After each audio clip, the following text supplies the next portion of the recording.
This game is by far the worst Pokemon game ever made. My boy, I don't think so. Pretty sure there's worse Pokemon games out there. This game feels more like $10 DLC, except it's being sold as a $40 separate game from Sun and Moon instead. Everything new feels shoehorned in and rushed.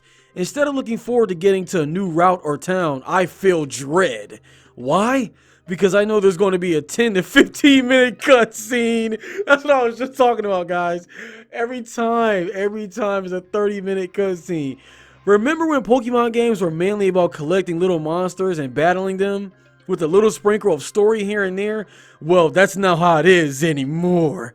Apparently, when I say you will be stopped every time you enter an area, old or new, you have to watch a 10-minute cutscene.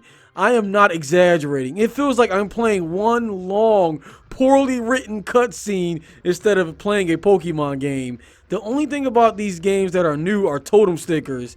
Essentially a better collectible than the Zygarde cells in Sun and Moon, and the many new older generation Pokemon now available on the islands.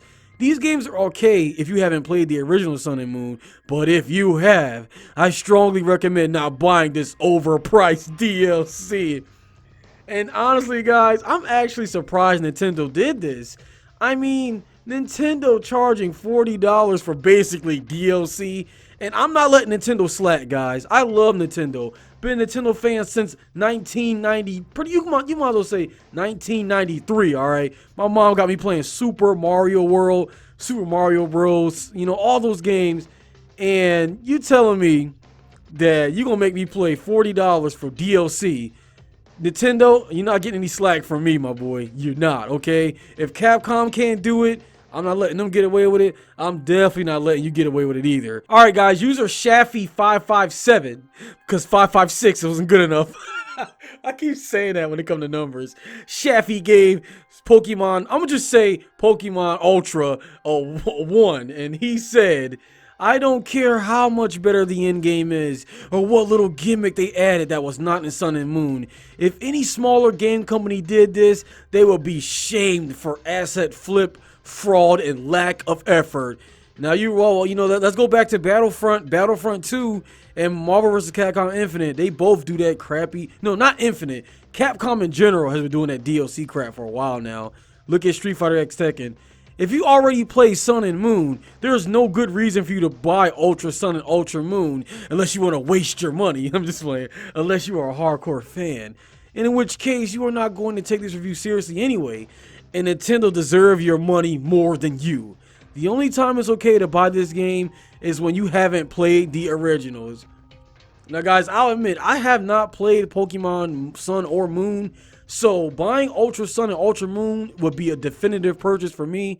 But if you have played Sun and Moon, I don't know. I can't recommend it. Maybe you'll enjoy it. If you're a Nintendo fan like most of us are, you'll probably still go through it anyway, and that's fine. But for me, it's a perfect purchase. I haven't played the originals, but if you haven't, I'm not sure what to tell you. But good luck, and hope you get what you paid for. All right, user Mendamat.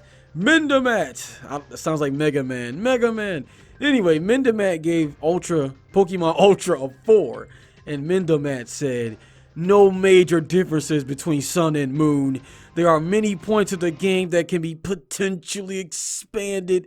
Post-game, leveling, difficulty, regional forms. But Ultra Sun and Moon only gives us a few changes in the dialogues. Two buddies that stalks us everywhere. We all love stalkers, guys. I miss when Ash. I miss when Misty and Brock will follow Ash around because most of his new partners are pretty lame, and a bunch of legendary Pokemon that we already captured at least 3 times. All right, Mendamat, I agree with you on that. The whole, it's not really worth the purchase because you're basically paying for the same thing. But come on now, most of us have been catching the same legendaries for 8 generations, bro. Come on. Pokemon Red, I'm trying to catch Mewtwo. Pokemon Silver, I'm trying to catch Mewtwo. Pokemon Emerald, Ruby, Sapphire, Black and White, Heart, Gold, Soul, Silver, Diamond, and Pearl. I've been trying to catch Mewtwo for 8 generations, and I'm going to still try to catch him in every iteration of Pokemon that ever gets released. So, I sum that up to say, I'm going to keep catching the same Pokemon over and over again because I'm really picky. So I'm gonna leave it like that, Mendemez. It's okay to catch the same Pokemon in 3 games because I've been catching the same one since 1995. Alright guys, our last review is from Uncovering Light, which is pretty cool, but I want to see who is uncovering darkness because he's probably really edgy. Uncovering Light gave Pokemon Sun and Moon Ultra a 1, and Uncovering Light said, "This game is a direct clone of the original Sun and Moon game for about the first 20 hours of playtime. It then divulges into a convoluted spin-off plot that leaves you feeling very poor about your $40 game purchase. Lack of new Pokemon, lack of a new story, and lack of a different gym leader system makes this one of the worst Pokemon game purchases I have made in quite a while. If you find value in the wormhole system to let you get shiny Pokemon or the after story plotline, that will be the only thing I could use to try and sell you on this game.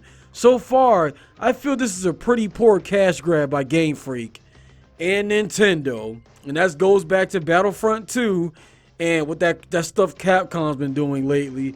We not letting you slide this time. But, you know, guys, these reviews, it seems like a lot of people who play Sun and Moon, the original, they feel ripped off. And you can understand why these people feel ripped off. Everyone is entitled to their own opinion, of course. So if you guys have bought both copies, I'm glad you enjoyed it. If you didn't buy it, let me know why. What do you think about this whole Sun and Moon Ultra? Should it have just been $10 DLC, or should they have released a full game? Because so far, it seems as though Nintendo probably could have just released a DLC update on the 3DS shop instead of making us pay $40 again for a brand new game. That seems pretty silly, honestly. Just saying, Nintendo. Stop cash grabbing us, okay? We're gonna buy your games regardless. You're Nintendo, alright? Anyway, guys, I hope you all enjoyed this Pokemon video. Leave a like if you enjoyed it, because if you leave a like, you'll get a resort ticket. I got free tickets to a resort, Tropical Sun, Sun and Moon. You get it, Sun. Or if you don't like that, you can get a free trip to the moon.